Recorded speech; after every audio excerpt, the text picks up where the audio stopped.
Y el futuro del trabajo, ¿cómo lo entiendes tú? Porque para mí, el futuro del trabajo tiene básicamente que ver con flexibilidad, con la cultura y las políticas de cuidado. Si tienes que cuidar a tus abuelos o a tus padres o tienes que cuidar a tus hijos, pues a la que le da más duro es a las mujeres, ¿no?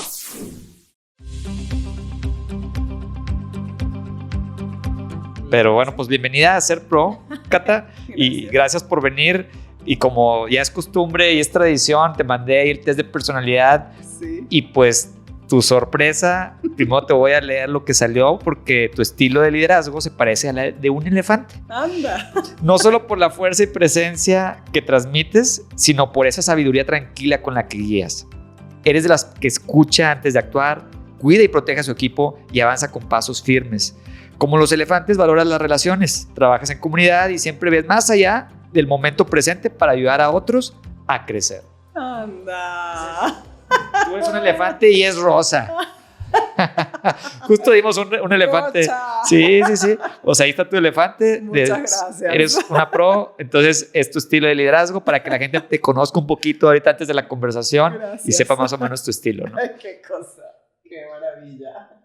Muchas gracias. Oye, Cata, pues bueno, me interesa mucho tu historia y quiero empezar desde, pues bueno, tú vienes de Venezuela, llegaste a Ciudad de México, llegas a Monterrey y te toca entrar como directora, creo que la primera directora mujer en un puesto directivo de ese nivel en Mars, ¿verdad? Es una empresa global, son los que, digo, los que no sepan qué empresa es Mars, es los que hacen M&M's, Milky Way, Snickers, un montón de chocolates y otros productos, ¿no? Fui la primera latina en más bien, un sí, rol global de comunicaciones para Mars corporativo.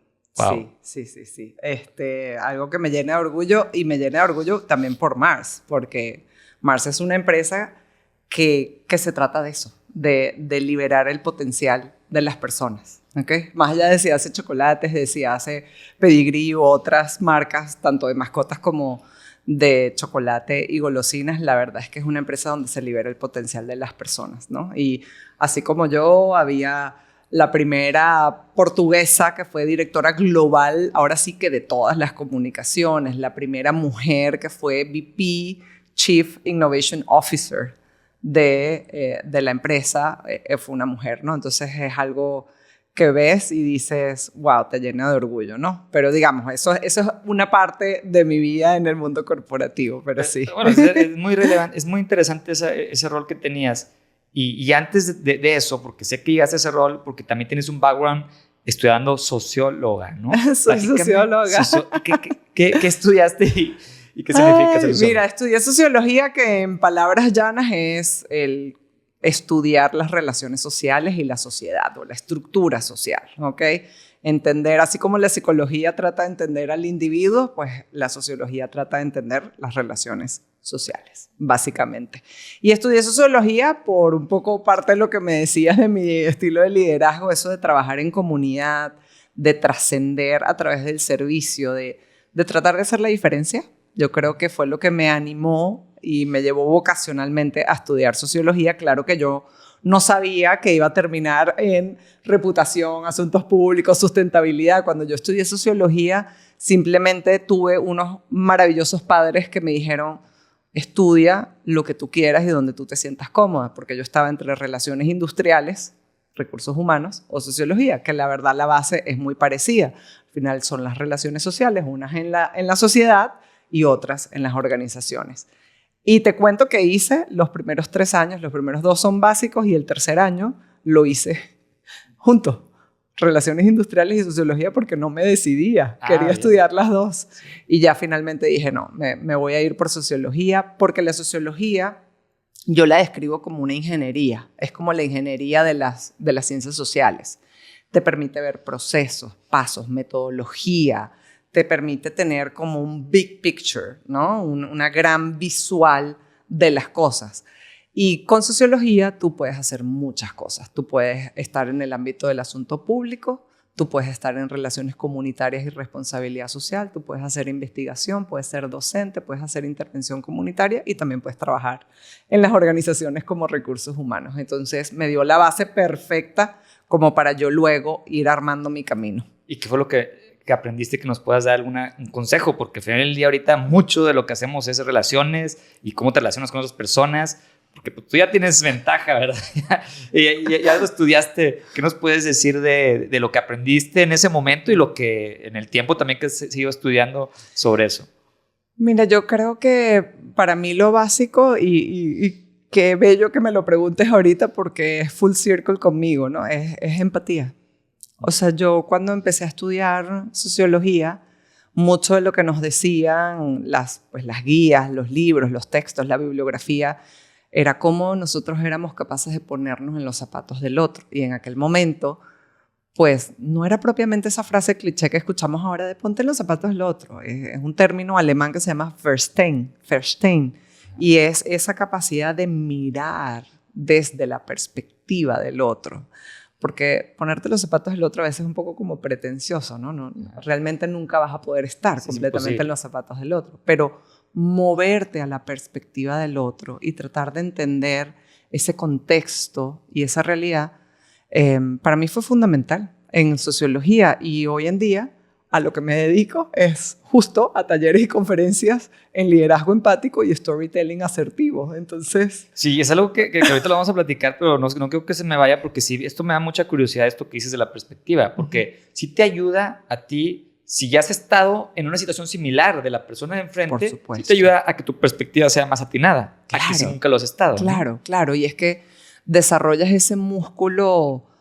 yo creo que más amable que a veces perdemos, ¿no? Yo siempre pinto la empatía como la conexión entre el cerebro y el corazón y lo llamo el músculo perdido. Y es el músculo perdido porque como lo hemos dejado de usar los seres humanos, se ha vuelto un poco como rusty, ¿no? Está oxidado, entonces hay que ejercitarlo. Y la empatía es esa conexión entre pensar estratégicamente hacia dónde nos debemos mover sin llevarnos a los demás por delante, entendiendo el contexto de los demás. Y eso fue algo que yo aprendí en sociología.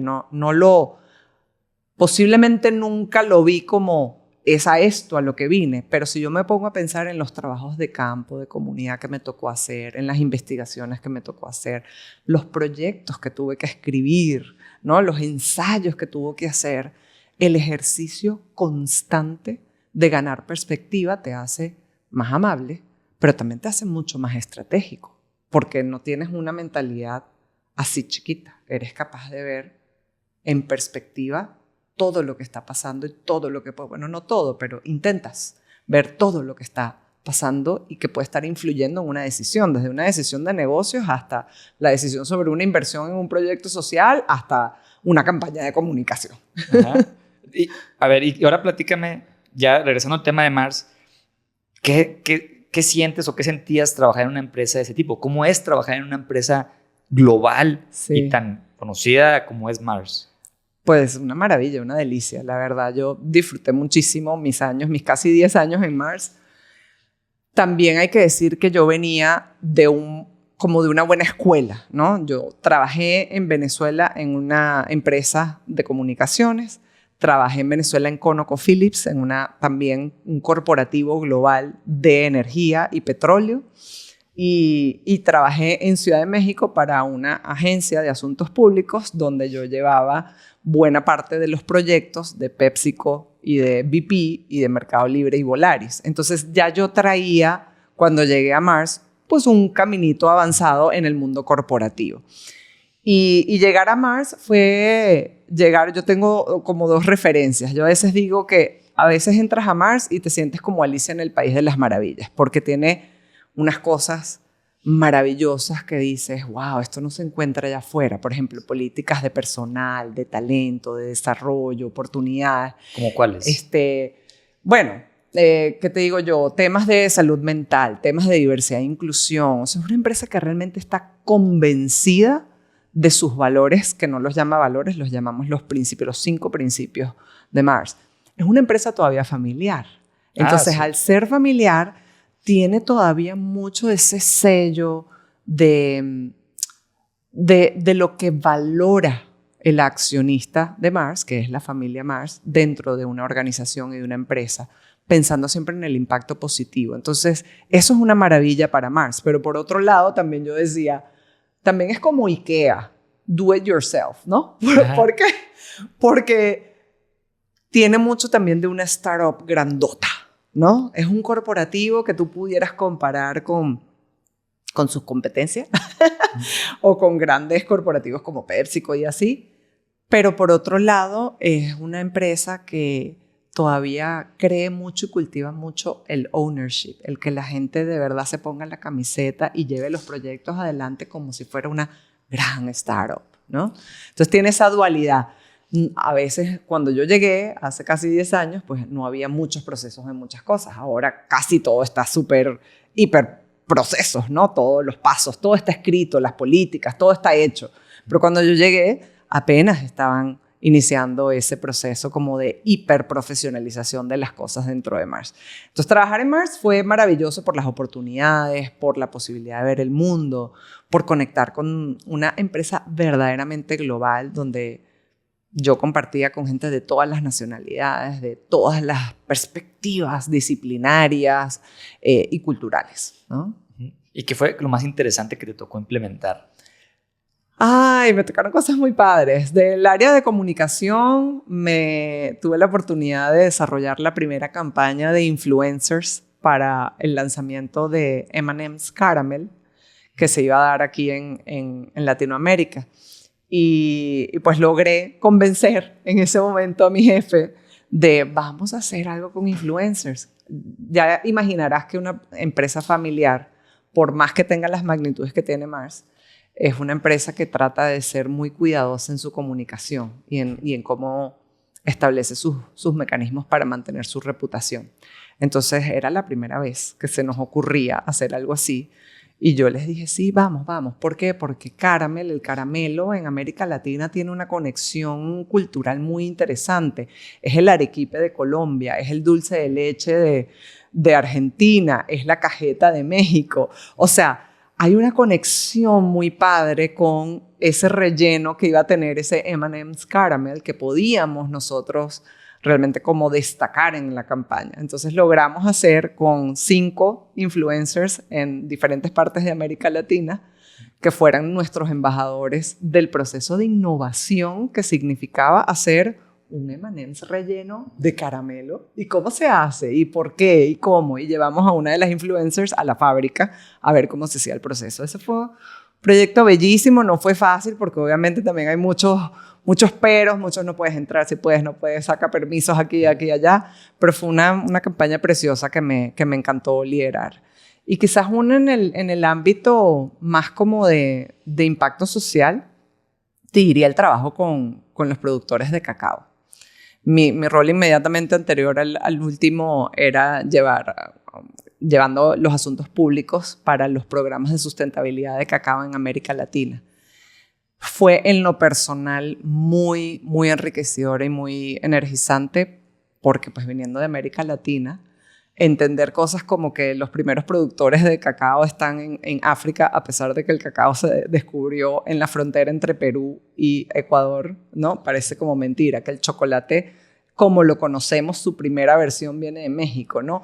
Que Venezuela, de donde yo vengo, exporta el cacao más fino y premium que te puedas imaginar a Suiza. Entonces, entender cómo hasta reconectar con tus raíces, ¿no? Latinoamericanas en un rol como ese fue espectacular. Y allí hicimos un trabajo bien interesante con el equipo de juntar diferentes empresas, tanto locales como globales, para generar un programa de cacao sostenible para América Latina, que es el segundo productor más importante de cacao o el proveedor más importante de cacao en la región: Ecuador, Brasil, Colombia y Dominicana.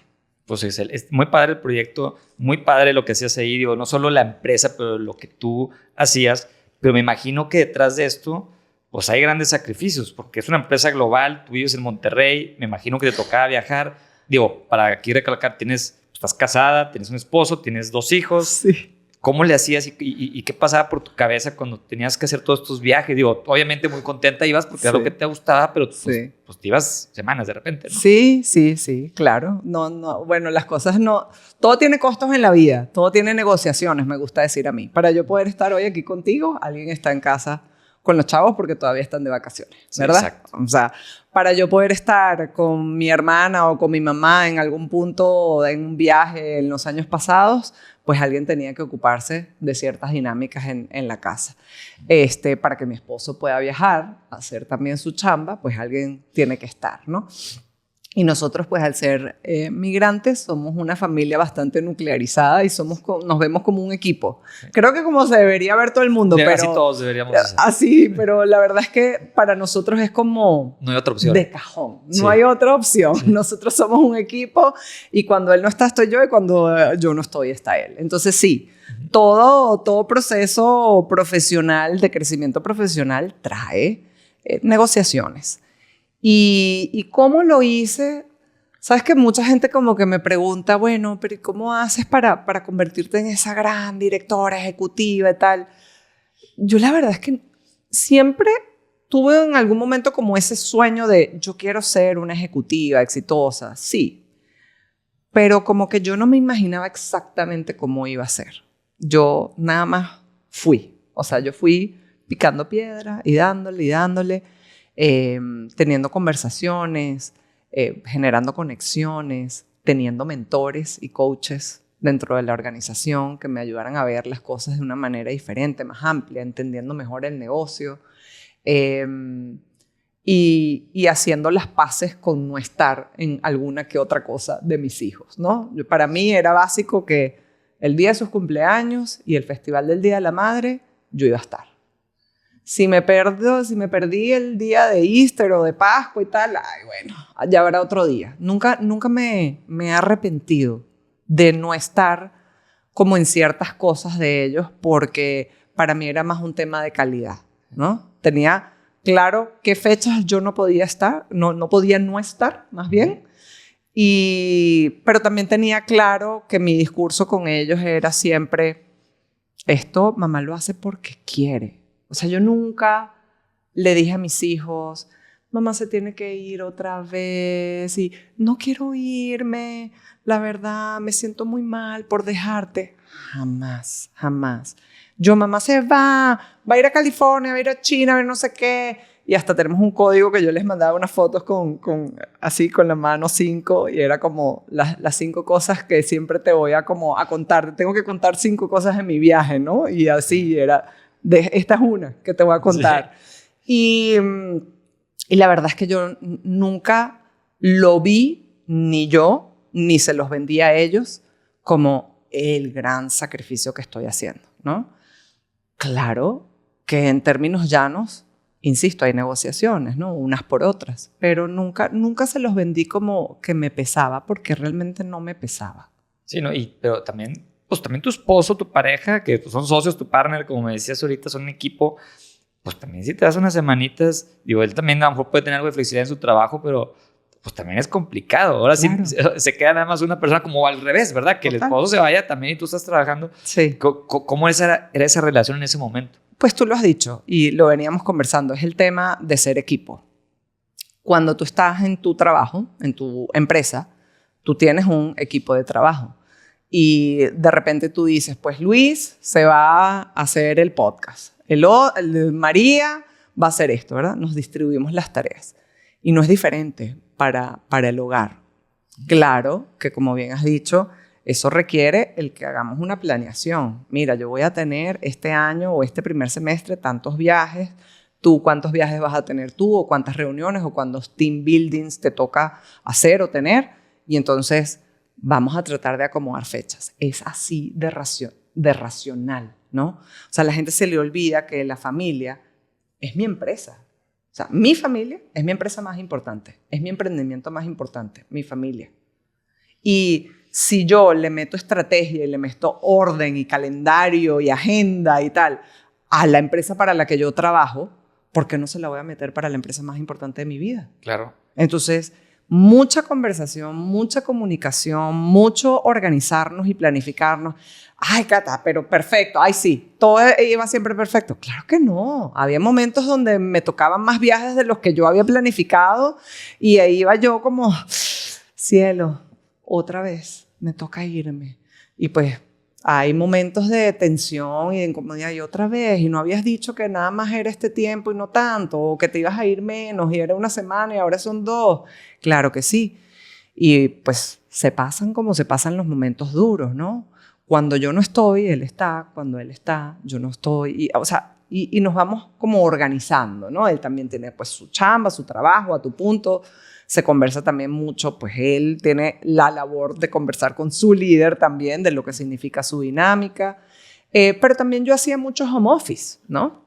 Mucho antes de que llegara la pandemia, ya yo trabajaba a distancia por los roles a los que yo apliqué y en los que yo estuve eran roles regionales o globales. Entonces ya de por sí, por definición y diseño, terminaban siendo roles a distancia.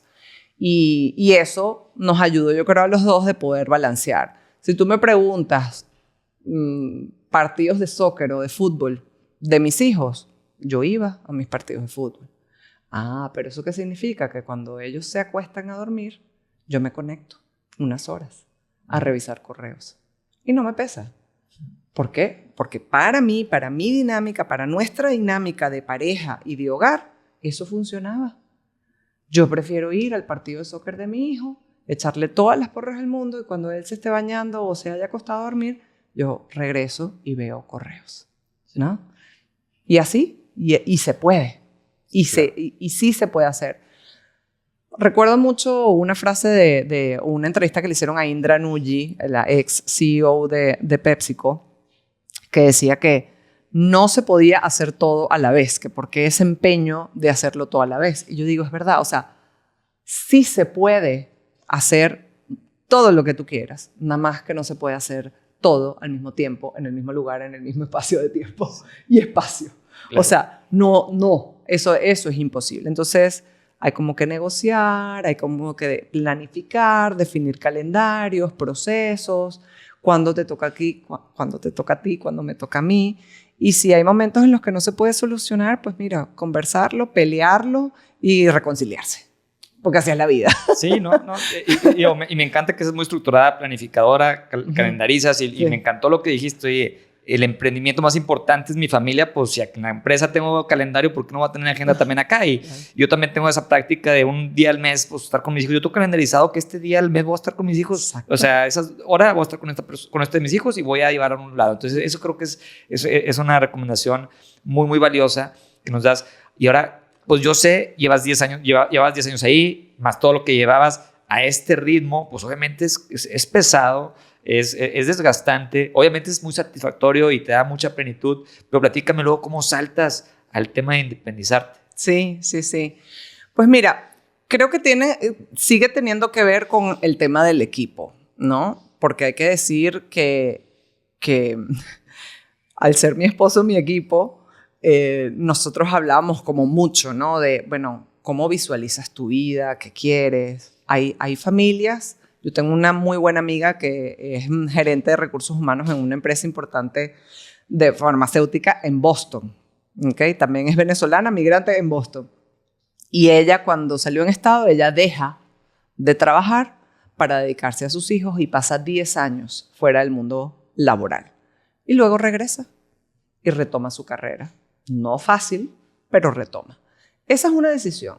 Nuestra decisión en nuestro hogar fue un poquito al revés. Fue, mientras yo esté en estos años, digamos, bastante energizantes y productivos, mientras los chamos estén pequeños, yo me voy a echar, digamos, la pela y el esfuerzo de tener estos roles más demandantes, pero eventualmente yo voy a querer también ser autónoma, ¿no? Y no tener los huevos todos en una misma canasta. Entonces, tiene que ver también con esto del equipo, porque es cómo visualizas tú tu vida en ese equipo, en esa empresa que somos la familia. Y lo hablábamos mucho, soñábamos con retirarnos en Yucatán, en Mérida, y era como, bueno, sí, pero no, pero ¿cómo vamos a hacer? ¿Qué queremos hacer? Hasta que el año pasado, por el nivel de demanda laboral y personal, porque lamentablemente falleció mi mamá, y tuve que estar como viajando mucho a Venezuela, visitarla y tal, yo ya digo, mira, creo que se está acercando ese momento. No va a ser Mérida, Yucatán, pero sí, Monterrey. Pero sí Monterrey. y sí quiero que empecemos a construir, pues, el segundo acto, ¿no? Yo, en lo personal, quiero construir el segundo acto de mi vida profesional y personal. Quiero estar más cerca de mis hijos. Ya no estoy tan dispuesta a perderme esas cosas que antes me perdía. Ya ahora sí digo, no me las quiero perder. No quiero. Y tengo con qué decir, no me las pierdo. ¿Me entiendes? Ya he acumulado una carrera importante en el mundo corporativo y fuera de él, con mi firma Happy Way Lab, que ya empezó desde el 2019 como con un primer así pinino de ser un canal de comunicación en Instagram para compartir ideas sobre desarrollo humano, liderazgo y comunicación y storytelling. Pero ya había agarrado como bastante fuerza, me empezaron a invitar a conferencias, talleres, pláticas. Dije, es aquí. Entonces, de alguna manera, volví a la sociología, volví a la cultura, a la gente, a lo social, a lo organizacional. Ya me fui como alejando de la comunicación, aunque yo considero que la comunicación es como un pilar fundamental de mi trabajo, ¿no? Los seres humanos somos seres sociales porque nos comunicamos. Exacto. Entonces, yo lo veo como junto con pegado, como dirían ustedes, y fue como el momento en el que dijimos, ¿sabes qué? Hay mucho cansancio, yo estaba muy agotada. Hay que también decirlo, el mundo corporativo es agotador, puedes llegar a caer en burnout, sientes que estás todo el tiempo en una máquina, ¿no? En un reloj que no para. Y entonces ya era como el momento de decir, ¿sabes qué? Si nosotros queremos esto para nuestra vida, pues vamos a seguirles, ¿verdad? Vamos a seguirles 5 años más, 10 años más. Pero si esto no es lo que queremos para nuestra vida, para nuestro proyecto, para nuestra empresa familiar, entonces, ¿qué vamos a hacer? Y allí fue cuando yo lanzo un poco como la bomba de, yo creo que ya es el momento de independizarme. Y pues bueno, obviamente pasaron muchas cosas alrededor del duelo de mi mamá, fue algo que me pegó, digamos, bastante emocionalmente. El estar lejos de tu país se hace como muy presente, ya no eres de Venezuela, ya no eres de México, eres ciudadano del mundo, pero realmente yo sí me siento regia, ¿no? Yo sí me siento mexicana, mis hijos son mexicanos, han crecido aquí, viven acá, y entonces también es una decisión como de querer echar raíces y de decir, de aquí soy, ya pasó la etapa del querer ganar posiciones, vamos, experiencias, mundo. Ya eso no es lo que me llena. ¿Quiere decir que eso está mal? No, porque hay muchas mujeres que me preguntan, no, pero entonces yo, cada vez que me meto como en un laboratorio de mujeres o así, me dicen, es que yo quiero emprender, ¿no? Porque es como que ven en mí esa posibilidad de esa mujer ejecutiva que luego emprendió, como para poder... ¿Cómo te diría? Como para poder confirmar que la mujer no puede hacerlo o lograrlo en el mundo ejecutivo y corporativo. Y yo siempre le pongo el ejemplo de mi amiga. Tú te puedes salir, ser mamá y regresar luego de 10 años fuera, o puedes hacer una carrera exitosa y luego salirte, o puedes jubilarte del mundo corporativo, o puedes emprender. Ninguno de esos casos, de esas vías, son únicos. Ni ninguno tiene por qué servir para ti. Ni ninguno es mejor que otro o peor que otro. Y cada paso que vas, o sea, cada experiencia, pues te vas dando cuenta que sigue, ¿verdad? Claro. O sea, yo la semana pasada hablé con una amiga que también ha estado toda la vida en corporativos, súper exitosa, y vino y platicó, oye, Arturo, quiero ver si después, pues yo puedo hacer algo por mí misma, o sea, claro, independizarme. Claro. Y yo digo, pues es bien valiosa para muchas empresas, porque toda esa experiencia que hiciste, sí, o sea, lo que tú te pasó también, o sea, es muy valiosa. Entonces tú puedes ser consejera de muchas empresas, tú le puedes ayudar a empresas pues por todo lo que has vivido en empresas globales, y que la gente, pues obviamente las empresas un poco más pequeñas, pero también grandes, que no son tan corporativos, pues aprenden y quieren llegar allá. Entonces, claro, tú que tienes la fórmula, pues claro que puede ser bien valiosa, y puedes, sin salirte, como tú lo hiciste, a lo mejor puedes empezar a hacer tus pininos estando adentro, sí, porque también salirte es, ahora agarra clientes nuevos, y ahora sí, a lo mejor dices, ahora sí, soy libre, tengo más flexibilidad. Pues no, porque si un cliente te marca y te dice, yo nomás puedo a las 10 de la mañana ir a la hora del partido de tu hijo, ¿qué haces? Es difícil a veces cambiar la agenda también de tus clientes. Como yo le digo, le decía a un amigo, pues yo no tienes un jefe, tienes 10 o 50 o 100, porque al final del día digo, sí, puedes controlar un poco más, sobre todo en una empresa global como tú, pues sí hay muchos viajes, que a lo mejor dices, bueno, ahorita ese tema, sí te ahorras un tiempo en viajes, pero vienen otros retos que te ha tocado vivir ahorita. Y platícame un poquito ya de Happy Way, porque realmente me interesa mucho esta metodología que tú manejas en temas de storytelling y empatía, que justo lo hemos platicado ahorita al principio y quería retomar ese tema. Sí. ¿Cómo das ese tipo de mentoría y pues cuáles son los resultados que has visto en tus clientes? Claro. Fíjate que yo sí te conté que hice una maestría en comunicación en la Ibero. Y pues mis últimos años en el mundo corporativo fue mucho en comunicación y storytelling y reputación. Y yo decía, es que esto lo podemos utilizar para algo más. Esa era la venita sociológica, ¿no? Que me está diciendo, es que no es branding y comunicación corporativa para lo único que esto se puede utilizar. Yo decía, el storytelling es como casi como una herramienta de planeación. Es más, te acabo de decir, sin querer, el cómo lo hicimos mi esposo y yo, ¿no? ¿Cuál es la vida que quieres tener?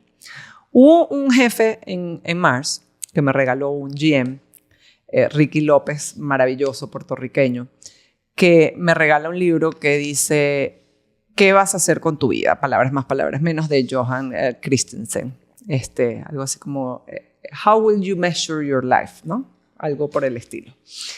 Y ese libro para mí fue como paradigmático, porque era como, ¿cómo te imaginas tú tu vida y cómo medirías el éxito en tu vida? Y yo, pero pues es que eso es un poco lo que yo hago con storytelling. Cuando yo le armo los mensajes a él o a cualquiera de los líderes de la empresa, yo armaba una visión de qué quería que la audiencia sintiera, de con qué querían que conectaran, ¿no? Digamos, del librito de storytelling. Y luego les decía, vamos ahora a echar para atrás, como project management. Yo dije, aquí hay algo que nosotros podemos utilizar. Y empecé a ver dónde estaban las conexiones entre empatía y storytelling. Y ahí fui construyendo un modelo que yo llamo ir del storytelling al story doing, mentoría de cómo ir del storytelling al story doing, básicamente para que algunos perfiles puedan construir su influencia y su posicionamiento dentro de las empresas, ¿ok? Y si tú eres un empresario, CEO, empresaria, emprendedora, ¿cómo inspiras y movilizas a la gente? ¿Cómo montas esa visión para que la gente pueda luego convertirlo en acciones y compromisos? Entonces, yo dije, aquí hay algo. Y luego la tercera pata era liderazgo empático, porque tú no puedes hacer esto, movilizar a la gente, motivar, inspirar, ponerte en el zapato, si tú no hablas de liderazgo empático, ¿no? Entonces empecé a trabajar esos dos temas y pues como que no quiere la cosa, del 19 acá, talleres, conferencias. Tengo una conferencia que la di, por cierto, en Disrupt Monterrey hace unos años, hace un par de años, que se llama Sin empatía no hay paraíso. Y esa fue como la conferencia paradigmática, porque la gente decía, ¿pero cómo? Y ahí es donde les hablaba de este famoso músculo que tenemos oxidado, que hay que ejercitarlo, que cómo construimos nosotros como estas burbujas complacientes de información, que no es un concepto mío, sino de un investigador venezolano que se llama Luis Carlos Díaz. Nosotros vamos haciendo como burbujas complacientes de información, como las redes sociales, el algoritmo. Ya ves que Instagram te va poniendo todo lo que tú quieres. Pues igual nosotros hacemos en la vida cotidiana. Vamos buscando gente que se parece a nosotros y que da la información y la perspectiva y todo muy parecido a nosotros para sentirnos safe. Entonces yo empezaba a trabajar en estos conceptos y dije, vamos a combinar storytelling, comunicación asertiva y liderazgo empático. Van a ser los 3 elementos que vamos a trabajar para líderes, gerentes en crecimiento y para empresarios. Y tú les ayudas a los empresarios a generar su propio storytelling. Su propia narrativa. Su propia narrativa, y luego ¿dónde la explotan? Y eso tiene un sinfín de respuestas, pero voy a tratar de resumirla. ¿Por qué? Porque si tú estás viviendo un proceso de cambio, tú puedes pintar esa visión con storytelling y luego empezar a echar hacia atrás, ¿no? Luego, si tú quieres movilizar a tu equipo hacia un proyecto, una nueva unidad de negocios dentro de la empresa, ¿cómo haces que ellos entiendan el para qué?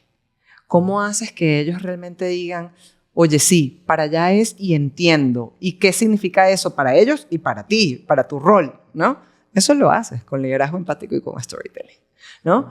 Y si tú, por el contrario, lo que quieres ser es un líder que cuando la gente lo escuche, no sienta que está todo el tiempo con el látigo, que inspiras, que escuchas, que das feedback asertivo y a la vez empático, ¿no?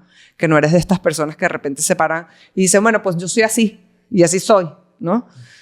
Pues sí, yo sé que de ahí venimos, pero cada vez estamos en un modelo de trabajo y un esquema de trabajo donde eso no va a aplicar porque las nuevas generaciones ya no trabajan así. Es más, nosotros mismos que somos generación X ya no aceptamos trabajar de esa manera.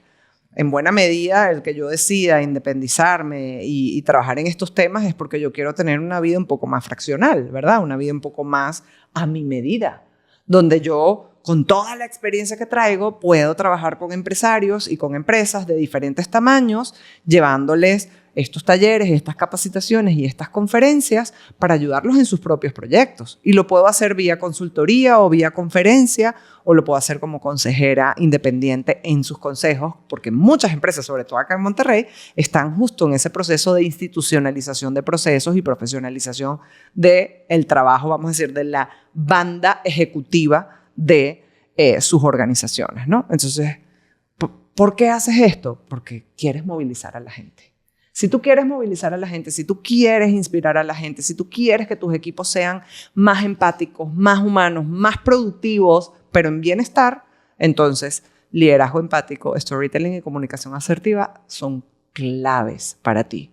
Y entonces eso me fue llevando a migrar y a convertir a Happy Way Lab, ahora laboratorio, lo llamo Lab Laboratorio, porque es un laboratorio como de desarrollo humano, ¿no? Donde estamos constantemente trabajando en estas 3 competencias que casual o causalmente son las que están en la lista del World Economic Forum, que te dicen que son de las más importantes para el futuro del trabajo. Deberían de enseñarlas en la escuela. ¿En la escuela? Sí, porque realmente sí, ahorita que hablas, digo, claro que sí, son cosas que todos debemos de aprender y me da curiosidad cómo lo enseñas, o sea, porque sí, el storytelling y todo esto puede ser, o sea, tiene que haber una base, pero luego también cada situación, como decías ahorita, pues es un caso aparte, ¿no? A lo mejor, ¿cómo los haces? ¿Los gradúas de cierta etapa? O sea, ¿cómo manejas esa estructura? Tengo, vamos a decir, como empresaria, tengo varias líneas de negocios, digamos. La primera tiene que ver con mentorías. Las mentorías y el coaching es 1 a 1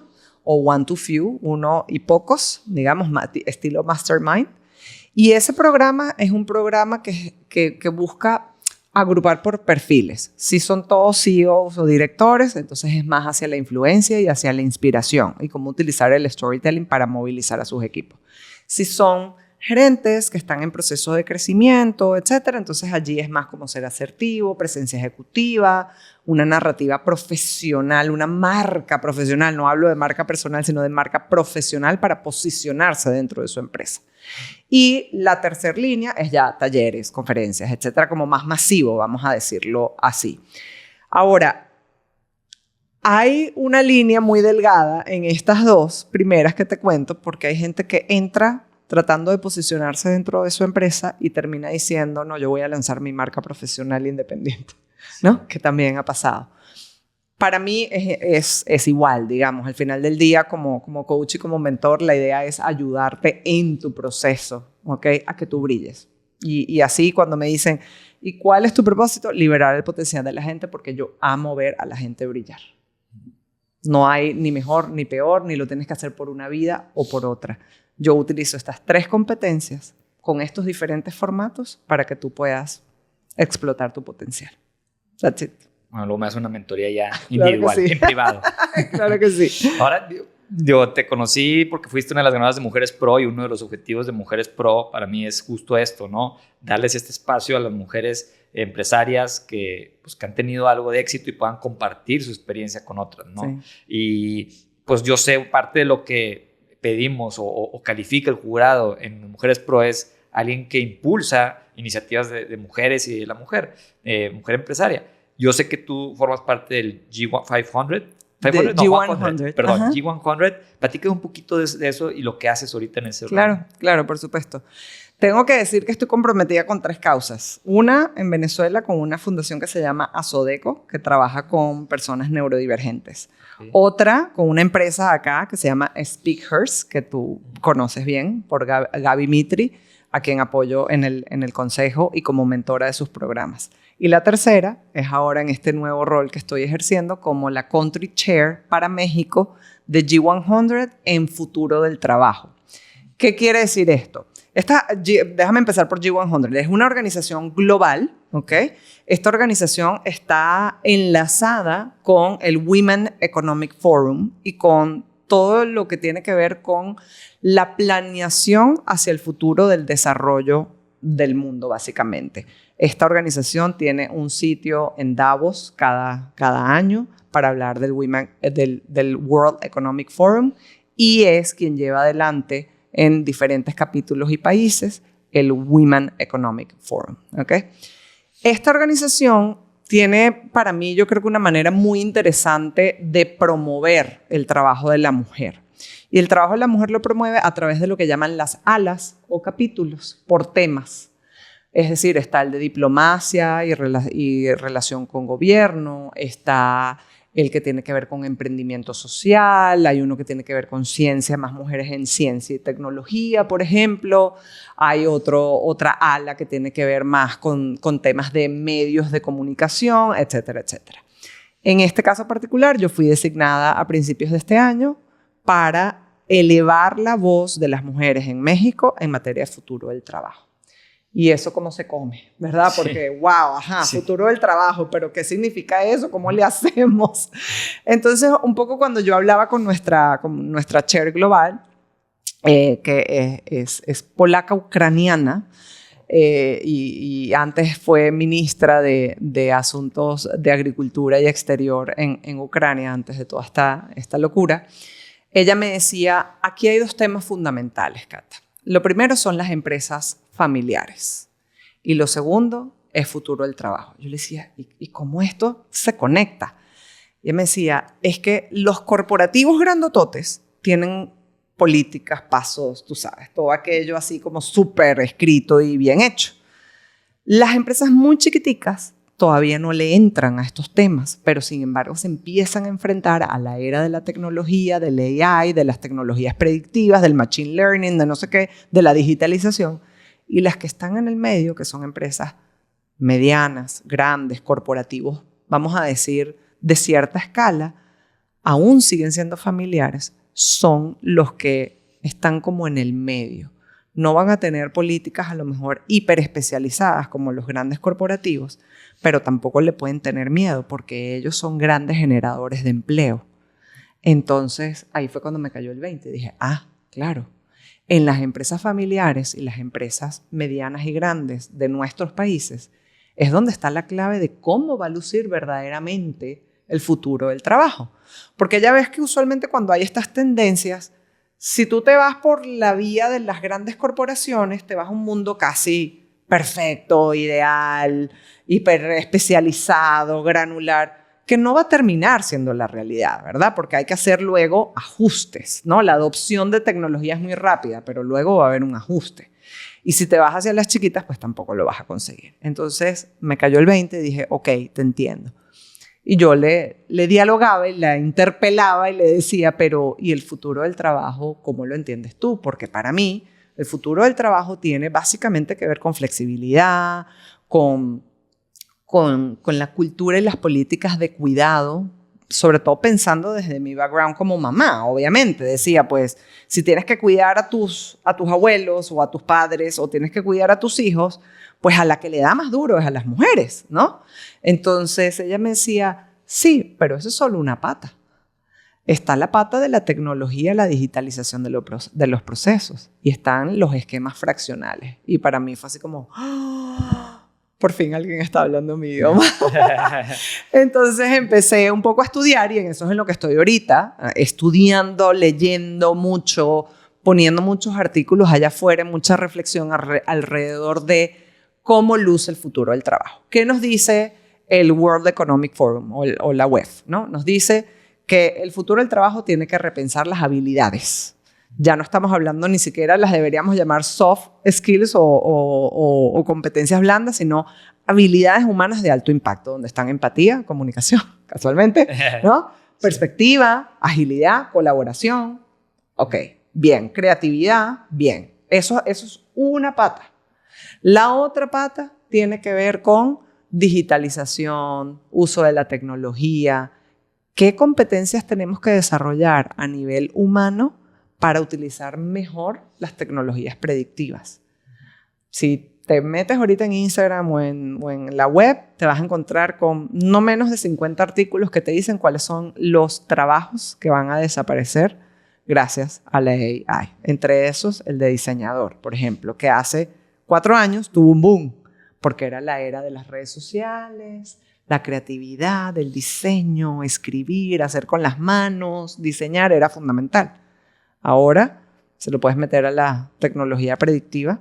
Pues más bien va a evolucionar, ¿no? Porque como tú hablas de la primera pata de la creatividad, yo digo, si por mejor artista, diseñador que seas, o sea, la tecnología, tú le tienes que dar un input. Le tienes que meter carnita. Algo. Si la creatividad la tienes en la mente, pero a lo mejor no la habilidad de usar la herramienta, está bien, porque la tecnología y la inteligencia te va a ayudar a que tu creatividad la explotes al máximo. Entonces, exactamente. Entonces sí van a evolucionar ese tipo Totalmente. Habrán unos que desaparezcan o se transforman o evolucionen, pero entonces el futuro del trabajo ya no tiene solamente que ver con las habilidades humanas de alto impacto. También tiene que ver con el cambio en ciertas profesiones y ciertos oficios gracias a la tecnología predictiva. Y otras, como el machine learning, por ejemplo. Luego está la digitalización. Hay otra ganadora de Mujeres Pro, Andrea Vargas, de Fleet, que pues está muy metida en este tema de la digitalización de procesos y logísticas en el mundo empresarial. Pues eso va a significar que hay gente que va a tener que cambiar la manera en la que trabaja. En Mars y en otras empresas, los inventarios ahora son completamente digitales. Tienen un chip, ¿no? Y se mueven y se ven en una pantalla que lo llaman el twin, ¿no? El twin inventory, que tú lo ves en la computadora y ves que se movió, qué caja, qué lote, qué tal, qué no sé qué. Eso antes lo hacía 5 personas. Y entonces esas personas ahora, ¿qué van a hacer? Desplazamiento o transformación de los roles. Entonces, ya te voy por el tercero, ¿no? El primero, habilidades humanas de alto impacto. Segundo, uso de tecnologías predictivas y la evolución de ciertos oficios y trabajos. La tercera, digitalización de tu empresa para ser más eficiente, más óptima, más efectiva, ¿ok? Más para tener la información aquí al dedo de inmediato. Y luego vienen cosas como los esquemas flexibles, porque tenemos generaciones que ya simplemente no quieren estar en la oficina, ¿verdad? Y han demostrado en pandemia y post-pandemia que traen resultados, a pesar de lo que diga la política pública actual, pero se ha demostrado que son igualmente productivos. ¿Qué sí se está gestionando o qué sí se está discutiendo en el mundo de la flexibilidad? Pues la colaboración, la innovación, esos momentos de, oye, no es lo mismo juntarnos tú y yo aquí, Arturo, sí, claro, e idear algo y echar lápiz juntos, ¿verdad? Que hacerlo en línea, está claro. Pero hay muchísimas empresas como Airbnb, por ejemplo, que tiene, ¿cómo se llama? Los retreats profesionales, que son cada tanto tiempo en el año. Tienes 4 o 5, los que tú quieras y gustes en el año. Y ya, no tienes por qué estar juntando todo el tiempo. Entonces hay un tema de flexibilidad laboral, que es el cuarto gran tema del futuro del trabajo. Y luego está el quinto, que tiene que ver ahora sí que con la salud mental y el bienestar, ¿no? ¿Qué haces con los esquemas de trabajo? Yo digo, empecé diciendo que era salud y bienestar, pero realmente esa es la consecuencia. El quinto punto es los esquemas de trabajo fraccionales. Ya no estamos hablando solamente de returnships. estos programas, con todo respeto, pero estos programas de vamos a abrir para que las mamás vuelvan al trabajo, ¿y qué tipo de trabajo les dan? Digo, no estoy diciendo que sean malos, pero les dan trabajo de customer service, de secretaria, de recepcionista. Y si yo me salgo ahorita de mi chamba y yo quiero regresar en 5 años y yo garantizo que me mantengo actualizada, haciendo consultoría como lo estoy haciendo y quiero regresar, ¿tú crees que me vayan a dar un rol más o menos similar con el mismo nivel de paga que tenía antes? No. Entonces, ¿qué pasa con profesionales que quieren trabajar en un esquema distinto? Por proyectos, por ejemplo. ¿Qué pasa con mi ex jefe, un GM de 65 años que se retiró de Mars, pero que está altamente productivo, lleno de conocimiento, ¿no? ¿Y él, tú crees que él se quiere meter de 7 a 7 en una empresa? No, creo que no. No, para nada, ¿verdad? Pero ¿sabes qué? Yo tengo una startup y yo quiero un CEO interino de 6 meses a 1 año para que me ponga la casa en orden. Eso es un fractional executive o un ejecutivo fraccional. Yo quiero que en ese tiempo me entrenes al que va a ser el CEO. Claro, me pudieras decir, Cata, pero no todos los roles se prestan para un modelo fraccional. Absolutamente de acuerdo. O sea, creo que el gran reto del futuro del trabajo está en entender que ya no hay homogeneidad absoluta para trabajar. Sí. Que aplican unos y aplican otros, dependiendo del rol, dependiendo del giro, de la industria y del perfil de la persona. Sí, claro. Sí, o sea, creo que yo también antes de la pandemia me acuerdo que una persona que nos ayudaba en Ciudad de México ya hacía las videollamadas con los clientes. Y yo vengo aquí a Ciudad de México a visitar a los clientes y nos están atendiendo en videollamada algunos. Y me dice, es que realmente, pues ¿para qué hago tráfico? A la gente pues llegas y te quedas ahí esperando y el otro no ha llegado. O sea, es ser práctico. La flexibilidad y todo eso viene, si es práctico, eso te va a hacer más productivo. En la industria que sea, pues es bastante válido. O sea, claro. Realmente antes como que no pensábamos fuera de la caja porque llevabas 100, 200, 300 años trabajando así de tal hora a tal hora. Y esto pues abre la puerta que hay muchas maneras de tener esa flexibilidad en muchas de las industrias y los haces más productivos. Y me encantan estas 5 pilares que dices porque, pues a ver, el tema de las competencias humanas, súper importante. Y luego combinarlo con el tema, hablas de la digitalización y tú decías, a ver, esto no es tan humano, pero esa digitalización te va a hacer que quede más tiempo para otras cosas, de esas interacciones humanas que tiene que haber para poder resolver problemas de manera más prácticas, utilizando bien la tecnología. Y obviamente el tema de flexibilidad y fraccionalidad te va a hacer que la mayor cantidad de gente pueda estar en el trabajo cuando a lo mejor antes no se podía. Y ahora tú me dices, el CEO, ex-CEO de una empresa puede estar en esta empresa porque le das una oportunidad de estar 3 horas al día o 6 meses, exacto, 1 año y no atarte a cierto agenda, ¿verdad? Es más, te quiero dar un dato que puede ser interesante para la audiencia. ¿Tú te acuerdas de ese programa de hace unos años que tenía Google, que fue muy conocido, de 20% de tu tiempo para pensar? Sí. ¿Sí te acuerdas, no? Sí. Si tú extrapolas eso para nuestro mundo actual y los corporativos, habría que preguntarse cuánto tiempo le dedicamos en los corporativos a pensar. O sea, a ver. Detente, slow down. No, o sea, pero no tenemos tiempo. ¿Sí? O sea, la neta es que no tenemos tiempo para pensar. O sea, no nuestros calendarios. Sí, es decir, sí, tienes razón, no nos damos el tiempo. Pero a ver, lo que quiero decir es, la maquinaria aceitada y fluida y estresada y acelerada que es una corporación hoy en día, no tiene los mecanismos hechos y dispuestos para que sus ejecutivos y sus gerentes estén pensando. No está hecha para eso. Está hecha para traer resultados, lo cual no está mal. Nada más que... ¿A costa de qué? ¿A costa de qué? O sea, por un lado, a costa de un cansancio, un agotamiento, un burnout, una falta de salud mental y seguridad psicológica, por un lado, en algunos casos, no en todos, y por el otro lado, de la innovación y la capacidad de estar pensando anticipadamente de esa perspectiva amplia de la que hablábamos al inicio, ¿no? Entonces, sí, te quiero dejar este dato.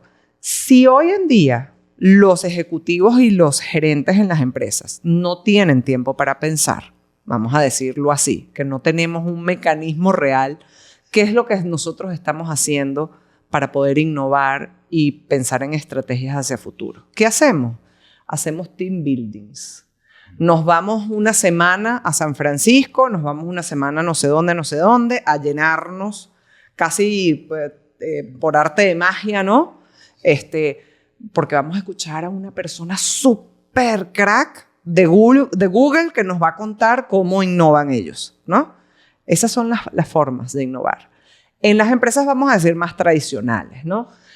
Por supuesto que están los espacios de R&D o de investigación y desarrollo en las empresas que sí están haciendo ciencia y están avanzando y tal, pero generalizadamente tus ejecutivos no están teniendo un mecanismo fijo, real, consistente, regular para pensar.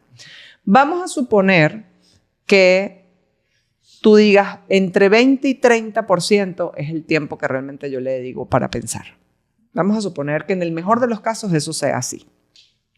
¿A qué le dedicas el resto del tiempo? A manejar personal, talento, a dirimir conflictos, a tratar de generar alianzas con los equipos con los que estás trabajando para deliver a project, en presentaciones constantes, respuestas a preguntas constantes de tus líderes que están por encima de ti, a dar instrucciones. O sea, a ti el 70% de tu tiempo cuando tú estás en un rol gerencial o ejecutivo se te va en ejecución y operación. Esa es la neta del planeta. Entonces, si tú quieres a ese ejecutivo como mi ex jefe Pepe, este GM que te estoy diciendo, pues él no quiere estar de 7 a 7 porque el 70% de la chamba que él hubiera hecho siendo ejecutivo no la necesitas. Tú tienes gente que te haga ese 70% que es operativo. Tú lo que necesitas es el 30% de esa mente brillante. Por eso es que para mí es tan atractivo el ejecutivo fraccional. Sí, porque tú tienes el 30% y pagas solamente el 30% de esa mente brillante. Sí. Porque para eso es que lo quieres. Tú no quieres a un señor que fue GM y presidente regional de una gran corporación para que te esté haciendo la talacha y la operación. Tú lo quieres para que piense. Entonces págalo para que piense. No, y a veces ni siquiera tienen que pensar tanto por toda la experiencia que tienen. Ajá. He mencionado mucho a Malcolm Gladwell, que es uno de mis autores favoritos, sí. y el libro de Blink. Sí. Y habla pone el ejemplo de que en no sé qué año, 1900 algo, que hubo una escultura que pues había gente científicos que la estudiaron a ver si era real o no, porque luego pues son falsas, y era una escultura muy valiosa. Sí. Y de repente pues todos, no, pues ahí meses estudiándola a ver si te venía la piedra que sea original, y llegó una persona que tenía años como experto y nada más vio y dijo, esta es falsa. Así en un blink, pum. Así es. Y cuantos científicos que a lo mejor no tenían esa experiencia de años, pues se tardaban meses y todavía no podían saber si era falsa o no. Así es. Entonces ese es el valor que puede dar alguien de ese nivel y no tiene que estar operando todo el tiempo. Así ¿verdad? es. Pues la verdad es bien valioso todo lo que nos das, Cata, te agradezco mucho. Vamos a pasar a una sección muy padre que es los no negociables, que son respuestas más concretas. Y primero quiero saber cuáles son los valores no negociables en lo que haces. Para mí, en lo personal o en mi chamba. En tus valores en el trabajo, sí. Los tuyos, pero en tu trabajo. Sí, mira. Yo tengo como un triangulito que desarrollé hace algún tiempo. Yo ponía la plenitud al centro. La plenitud como un valor. Yo quiero una vida plena. Y cuando tú preguntas, bueno, ¿y qué es una vida plena?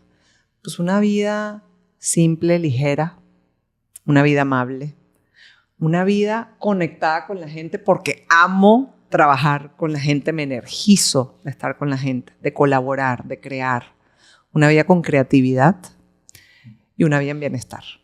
Entonces, una vida plena son mis valores y ahí están. La plenitud, la familia como mi mayor emprendimiento, la empatía y las conexiones significativas, por otro lado, la colaboración y la creatividad.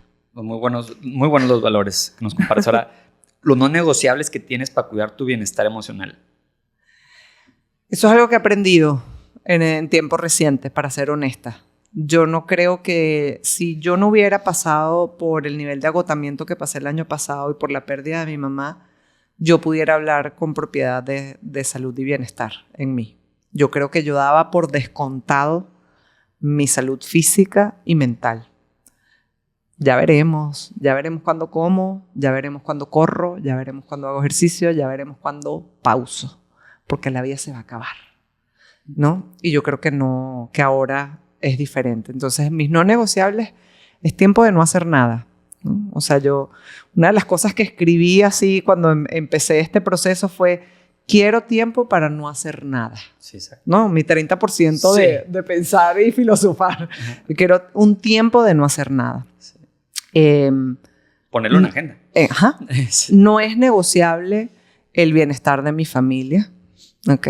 Y el bienestar de mi familia es que obviamente voy a hacer todo lo que esté a mi alcance para que mis hijos tengan lo mejor en términos educativos, en términos de experiencias, etcétera.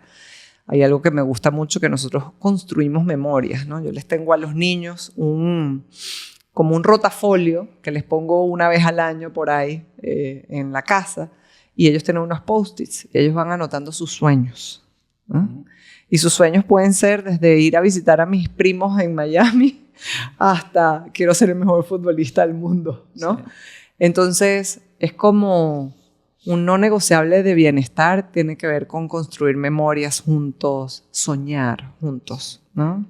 Ahora dime un no negociable, ya enfocado en lo que haces, Ajá. un no negociable para ser empático. Para ser empático, escuchar. Ese es buenísimo. Ahora, un no negociable para hacer storytelling.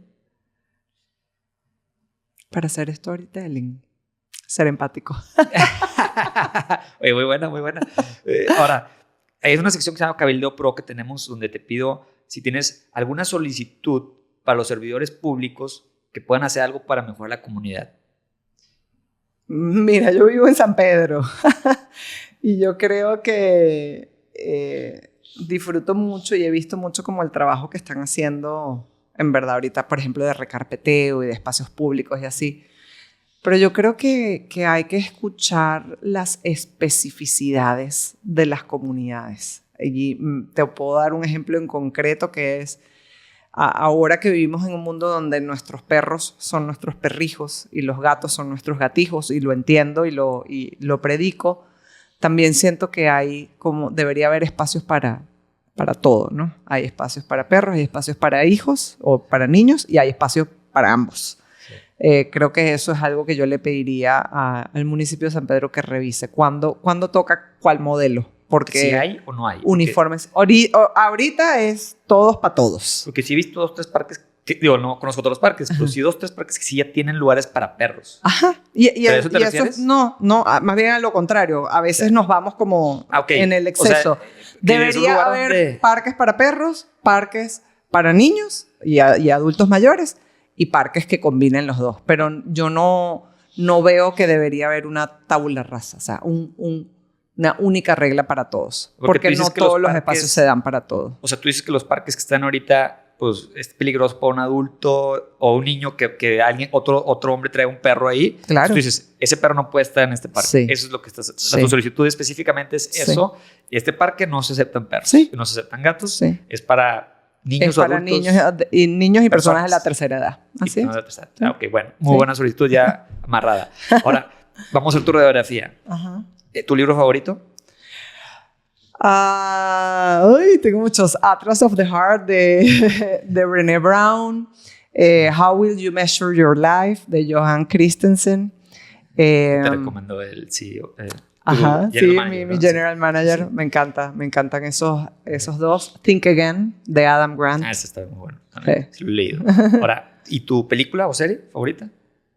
Serie. Uy, wow. Película, tipo película también. Creo que me voy por series mejor. Me encantó Succession. Mindhunter. Estoy como muy metida en temas de policíacos. Hay unas noruegas y así como escandinavas. Sorjonen es una de un policía. Esto de sentarte a pensar cómo piensa el otro. Es como eso, me encantan ese tipo de series. Muy buenas recomendaciones. Ahora, una palabra para describir tu tipo de liderazgo. Elefante. Escuchen al principio de la primera parte del podcast. Elefante. Firme, colaboradora y empática. No sé. Muy bien. Ahora, en una palabra, el significado de familia. Todo. Ahora, tu emoji con el que te identificas. O el que más uso. Yo creo que sí, puede ser el que más usas. Realmente es el que más usas. O sea, por eso lo usas. Mira, utilizo dos mucho. El de... y el de así estoy derritiéndome, ¿no? Okay, esos dos los utilizo mucho. Ahora, ¿tu canción favorita? Ay... Sky Full of Stars de Coldplay. Ah, sí, súper buena. Ahora, para finalizar y cerrar, un reto, el reto pro de la semana para que la gente, yo creo que todo el aprendizaje que tuvimos con tu podcast, pues les va a ayudar a ser pro en la vida y los negocios, pero un reto específicamente que puedan hacer esta semana. Busca a la persona con la que tengas una conversación pendiente. Escucha, no la retes, no respondas, solo escucha lo que te tenga que decir. Súper bien, eso es de ser pro. Y eso sigue siendo empático. Y fue la línea de toda la entrevista y te agradezco. Y muchas gracias por venir, Cata. Muy padre la entrevista, muy nutrida y con mucha información valiosa para nuestra audiencia. Muchas gracias. Gracias a ti, Arturo. Y gracias a toda tu audiencia. Si este episodio te dejó algo valioso, compártelo con alguien que necesite escucharlo. Nos ayuda muchísimo a seguir creciendo y trayéndote contenido de calidad. No olvides seguirnos en Spotify, Apple Podcasts y YouTube para que no te pierdas ningún episodio. Y si nos quieres apoyar aún más, déjanos una reseña o un comentario y nos vemos el próximo episodio de Vía Pro.